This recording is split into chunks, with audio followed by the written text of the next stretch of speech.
প্রিয় শিক্ষার্থীরা, আজকের ক্লাসে তোমাদের সবাইকে শুভেচ্ছা।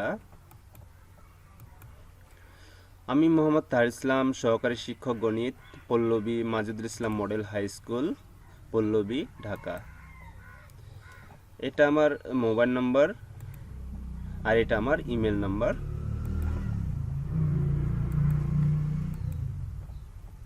আজকের পার্ট বিষয় গণিত, শ্রেণী নবম দশম, অধ্যায় দ্বিতীয়, সেট ও ফাংশন। তোমরা এই ছবিগুলো ভালো করে লক্ষ্য করো তো, এগুলো আসলে কিসের ছবি? এটা এখানে যে ছবিটা দেখাচ্ছে এটা একটা কম্পিউটার সেট, তাই না?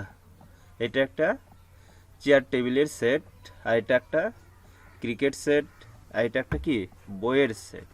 হ্যাঁ, তাহলে দেখো এইগুলো দিয়ে আমরা কি বুঝতে পারি বলো তো?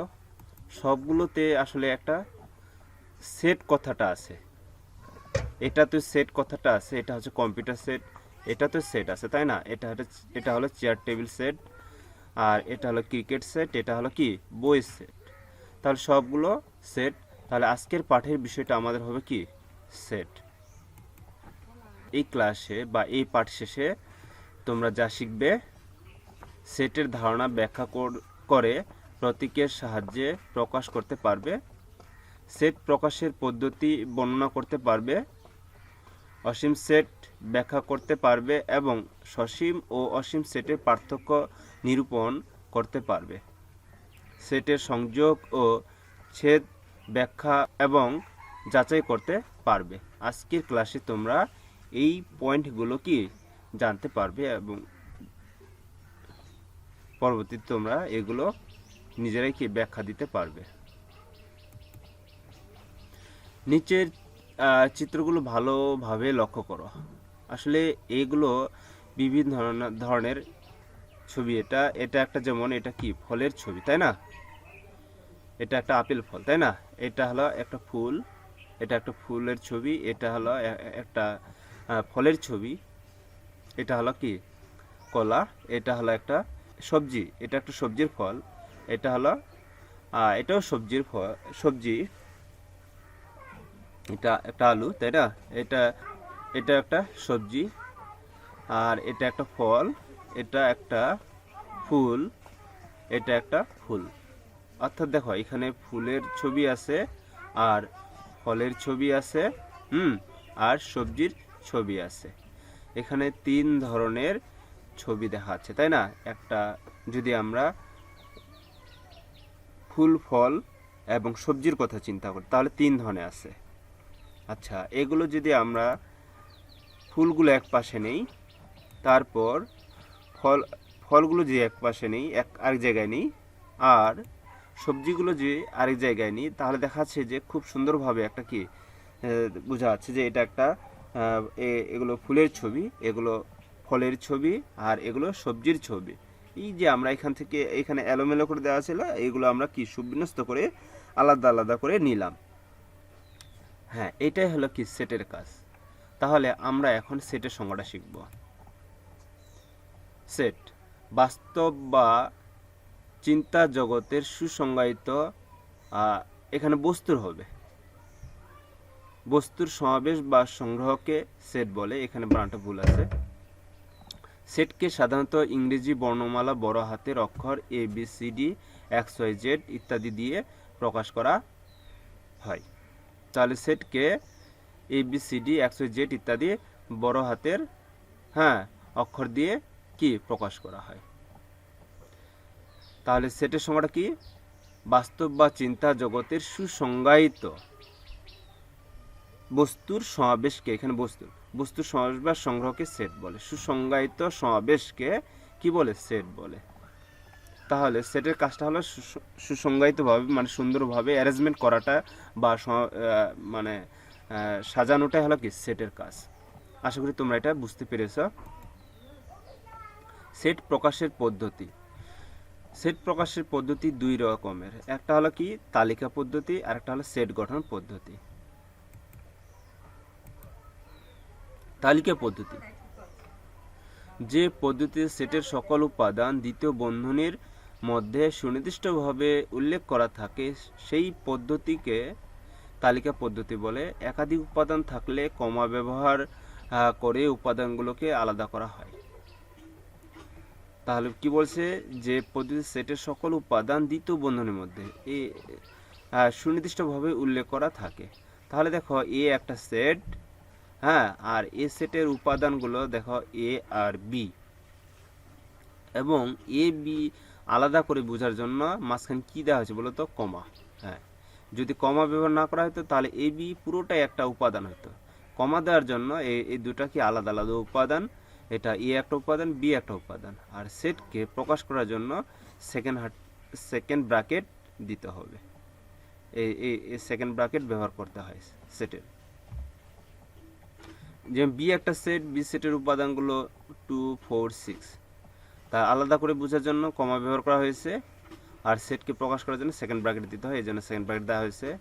সি একটা সেট, এখানে দেখো এটা হলো একটা মানুষের নাম নিলয়, আরেকজনকার নাম তিশা, আরেকজনকার নাম শুভ্রা, হ্যাঁ, ইত্যাদি। এগুলো কি কমা ব্যবহার করা হয়েছে পৃথক পৃথক করে বোঝানোর জন্য। আর সেটকে অবশ্যই বড় হাতের এ বি সি ডি দিয়ে কি প্রকাশ করা হয়। যেমন এ একটা সেট, এখানে অবশ্যই বড় হাতের হতে হবে, আর উপাদানগুলো অবশ্যই ছোট হাতের হতে হবে। হ্যাঁ, উপাদান অবশ্যই ছোট হাতের হতে হবে, ছোট হাতে। আর এটাই আর কি সেট গঠন পদ্ধতি। এই পদ্ধতিতে সেটের সকল উপাদান সুনির্দিষ্টভাবে উল্লেখ না করে উপাদান নির্ধারণের জন্য সাধারণ ধর্মের উল্লেখ থাকে। যেমন a equal to x such that x স্বাভাবিক বিজোড় সংখ্যা। এটা একটা সেটের সেট গঠন পদ্ধতি। এখানে দেখাচ্ছে যে এখানে এ যেমন এ বি সুনির্দিষ্টভাবে উল্লেখ করা ছিল, বিতে বি এর সেটের উপাদানগুলো সুনির্দিষ্টভাবে উল্লেখ করা ছিল, সি সেটের উপাদানগুলো সুনির্দিষ্টভাবে উল্লেখ করা ছিল, কিন্তু এখানে এ সেটের ওইভাবে সুনির্দিষ্টভাবে উল্লেখ করা নাই। এ বি সি ডি বা 1 2 3 4 ইত্যাদি বা নাম টাম এখানে কিছুই উল্লেখ নেই, তাই না? শুধু বলছে যে এক্স সাজ দ্যাট এক্স স্বাভাবিক বিজোড় সংখ্যা, মানে কি এখানে বলছে বিজোড় সংখ্যা, স্বাভাবিক বিজোড় সংখ্যাগুলোর নিয়ে একটা সেট। এটা ওইভাবে সুনির্দিষ্ট করে দেওয়া নেই, কিন্তু শর্ত জুড়ে দিয়েছে।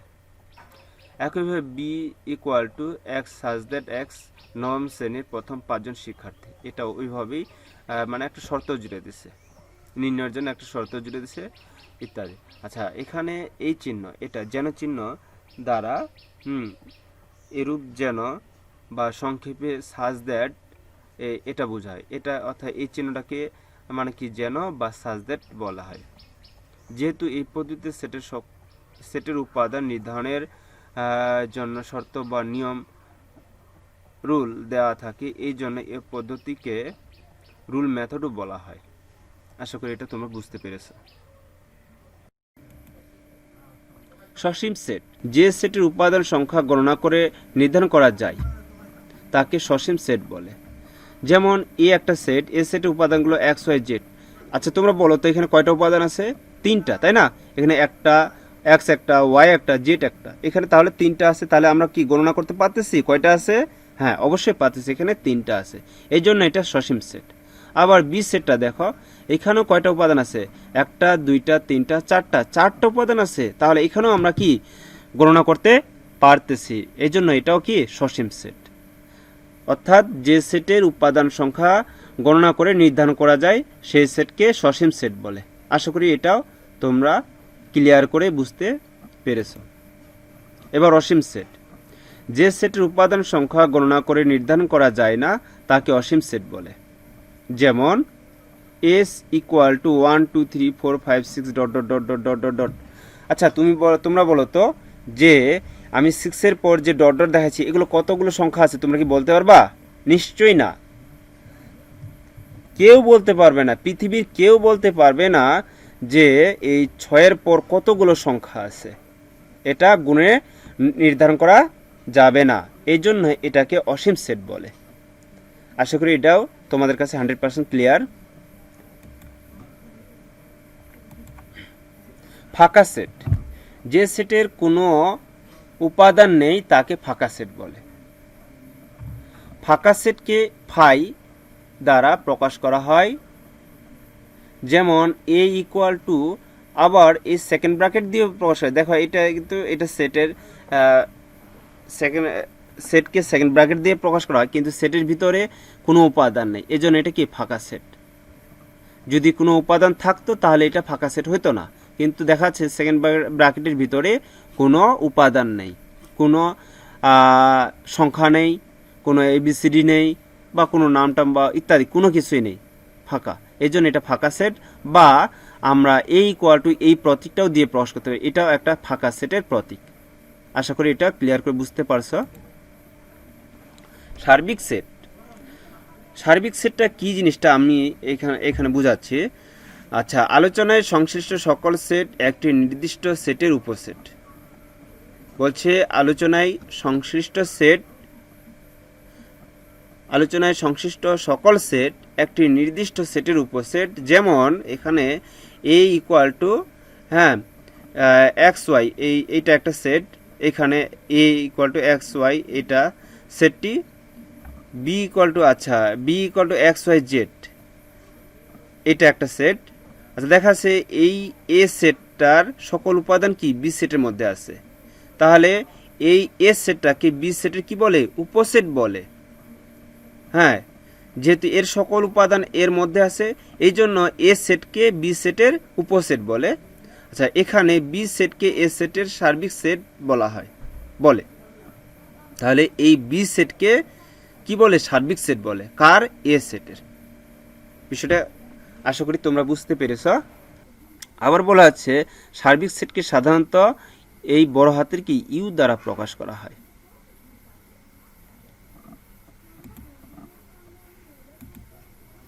পূরক সেট, ইউ সার্বিক সেট এবং এ সেটটি ইউ এর উপসেট। আচ্ছা, এ সেটের বহির্ভূত সকল উপাদান নিয়ে গঠিত সেটকে এ সেটের পূরক সেট বলে। এ এর পূরক সেটকে এ কমপ্লিমেন্ট, বা এখানে এ লিখে এই উপরের দিকে একটা ছোট্ট করে এই রেপের মতো একটা টান দেওয়া হয়, এটাকে বলা হয় কমপ্লিমেন্ট। ঠিক আছে, তা বা এত দ্বারা প্রকাশ করা হয়। গাণিতিকভাবে লেখা হয় A complement equal to U বাদ, ইউ বলতে এটা সার্বিক সেট ইউ বাদ এ, মানে কি ইউ থেকে এর সকল উপাদানগুলো বাদে যেটা পাওয়া যায় সেটাই হলো কি এ এর কমপ্লিমেন্ট বা পূরক সেট। আমি এটা পরে উদাহরণ দিয়ে তোমাদের বুঝিয়ে দিব।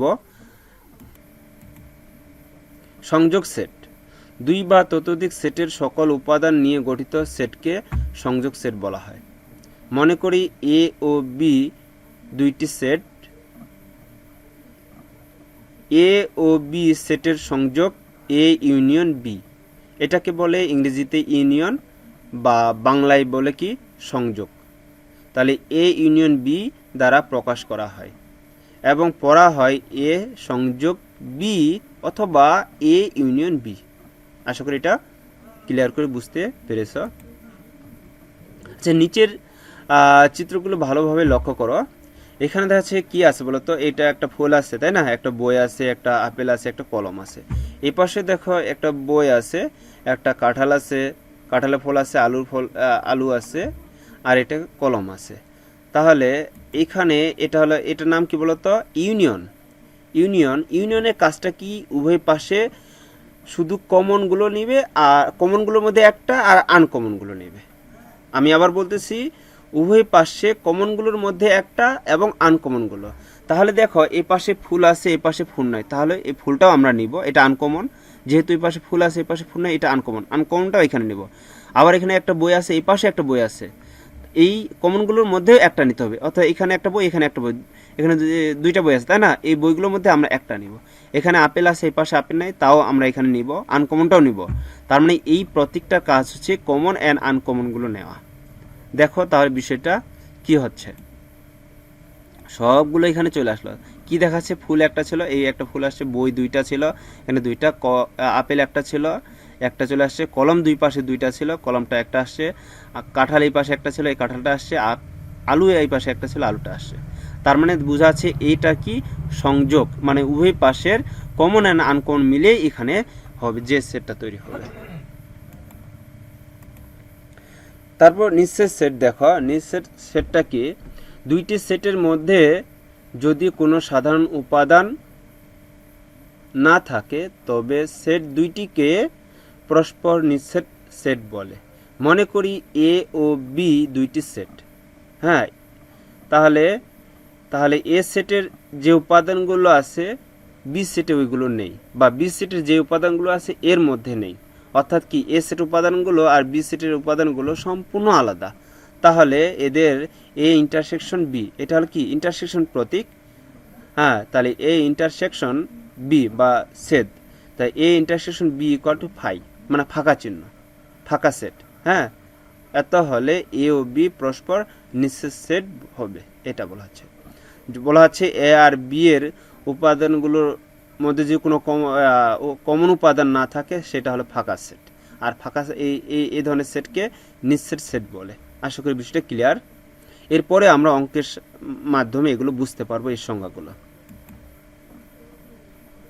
মনে করি এ সমান কি আছে 1 3 5 আছে এবং বি সমান 2 4 আছে, তাহলে এদের ছেদ সেট বা নিঃশেষ সেট, তাহলে A intersection B equal to, দেখো এইটার আর এটার মধ্যে কোনো কি মিল আছে? উপাদানগুলো এখানে 1 3 5, এখানে আছে 2 4, তাহলে এই উপাদানগুলো আর এই উপাদানগুলোর মধ্যে কোনো মিল নেই, এই জন্য এখানে ফাঁকা সেট লেখা আছে। এটাই হলো কি এ আর বি সেটের নিঃশেষ সেট। আশা করি এটা ক্লিয়ার করে বুঝতে পেরেছ। ছেদ সেট, দুই বা ততোধিক সেটের সাধারণ উপাদান নিয়ে গঠিত সেটকে ছেদ সেট বলে। মনে করি এ ও বি দুইটি সেট, হ্যাঁ, এ ও বি এর ছেদ সেটকে এ ইন্টারসেকশন বি দ্বারা প্রকাশ করা হয় এবং পড়া হয় এ ছেদ বি বা এ ইন্টারসেকশন বি, এটা লেখা হয় এভাবে, আর পড়া হয় কি এ ছেদ বি বা তুমি পড়তে পারো এ ইন্টারসেকশন বি, অর্থাৎ কি এ ছেদ বি বা এ ইন্টারসেকশন বি, যে কোনো দুইটার একটা উপায়ে পড়তে পারো। তাহলে এইবার আমরা ছেদ সেটের কাজটা দেখব। এই প্রতীকটার নাম হলো কি ছেদ বা ইন্টারসেকশন। তাহলে এটা একটা সেট, এটা একটা সেট, এই দুই সেটের মাঝে একটা ইন্টারসেকশন আছে বা ছেদ সেট আছে।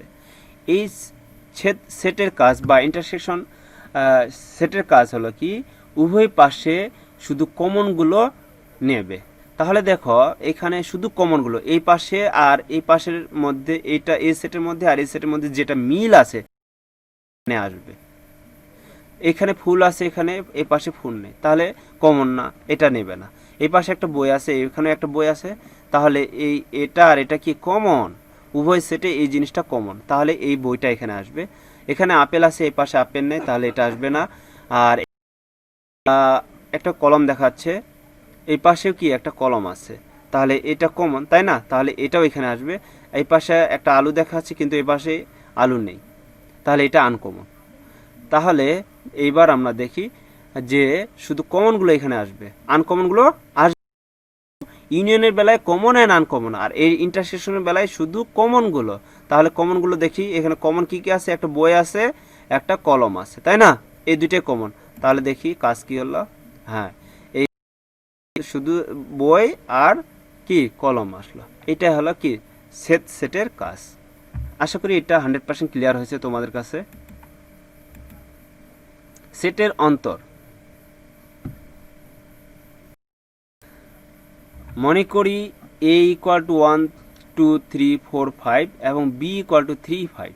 এই এ একটা সেট, বি একটা সেট। এ সেট এ থেকে সেট বি এর উপাদানগুলো বাদ দিলে যে সেটটি পায় তাকে সেটের অন্তর বলে। লেখা হয় এ বাদ বি, এই যে এ লিখে একটা স্ল্যাশ চিহ্ন বা এ আড়াআড়ি করে একটা এ ধরনের চিহ্ন দিতে হবে, হ্যাঁ, তারপর এটা লিখতে হবে। পড়া হয় বা এটাকে আমরা এভাবেও লিখতে পারি এ বিয়োগ বি বা এ বাদ বি, এবং পড়া হয় এ বাদ বি। আচ্ছা, এ সেটের মানগুলো কি 1 2 3 4 5 পর্যন্ত ছিল, এখানে লেখা হয়েছে। আর বি বি সেটের উপাদানগুলি কী ছিল 3 5, তাই 3 5 আমরা লিখে আসছি। এখন এ বাদ বি, অর্থাৎ কি এ থেকে এ সেটের উপাদানগুলো থেকে বি সেটের উপাদানগুলো বাদ দিতে হবে, সবসময় এই কথাটা মনে রাখতে হবে।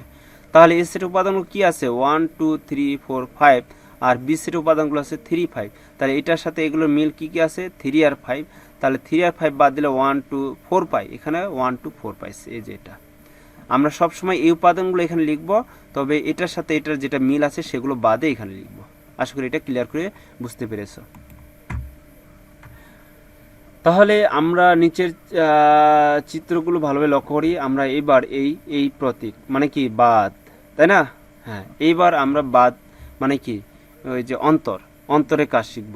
এখানে কি আছে ফুল আছে, বই আছে, আপেল আছে, কলম আছে, তাই না? এই পাশে বই আছে, এখানে কাঁঠাল আছে, এখানে আলু আছে, এখানে কলম আছে। তাহলে দেখো এবার কি কাজটা হবে, আমরা সবসময় এ সেটের উপাদানগুলো থেকে এগুলো বাদ দিব, এগুলোর সাথে যেগুলো মিলবে সেগুলো বাদে বাকি এই উপাদানগুলো আমরা এখানে লিখব। আমি আবার বলতেছি, আমরা এই উপাদানগুলো এখানে লিখব, এই বক্সের মধ্যে লিখব। তবে শর্ত হচ্ছে যে এটার সাথে এটার যেগুলো মিল আছে সেগুলো বাদে। তবে এই উপাদানগুলো আমরা এখানে কখনোই লিখব না। দেখো এখানে ফুল আছে, এই পাশে ফুল নেই, তাহলে এই ফুলটা এখানে আসবে।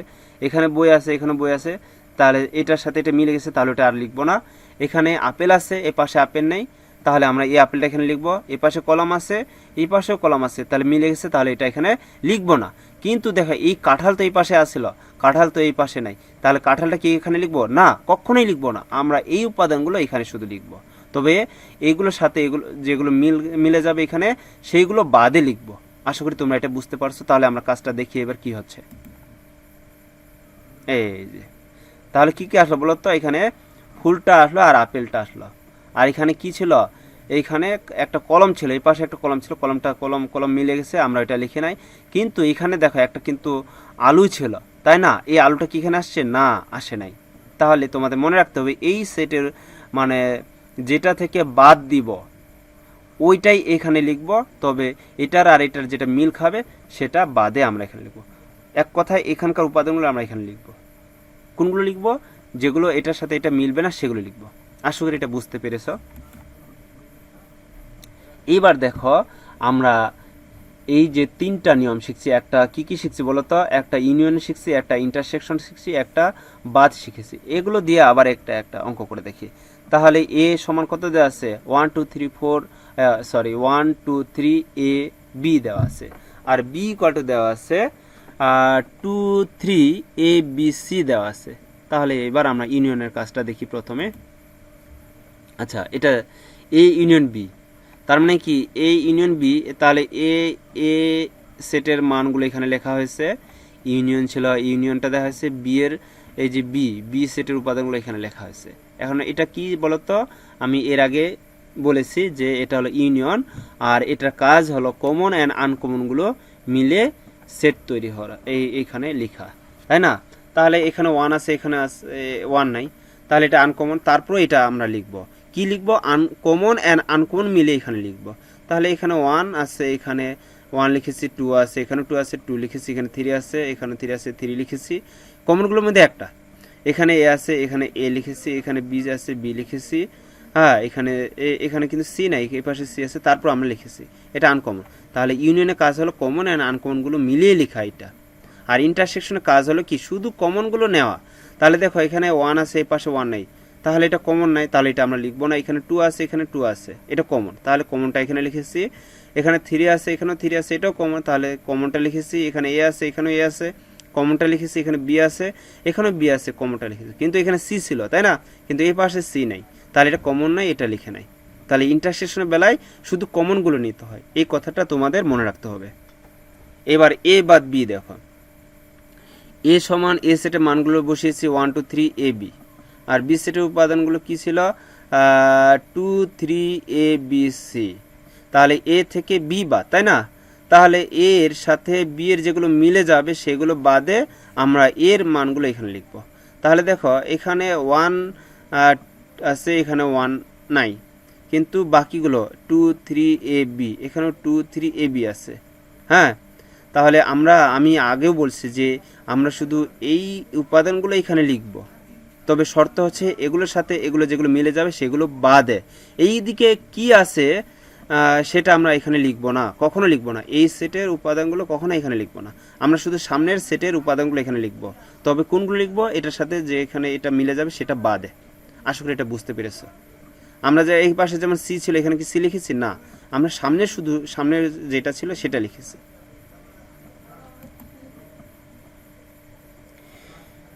প্রিয় শিক্ষার্থীরা, দেখতে দেখতে ক্লাসটি শেষ হয়ে গেল। ধন্যবাদ জানিয়ে এখানে আমি তোমাদের শেষ করছি। আল্লাহ হাফেজ।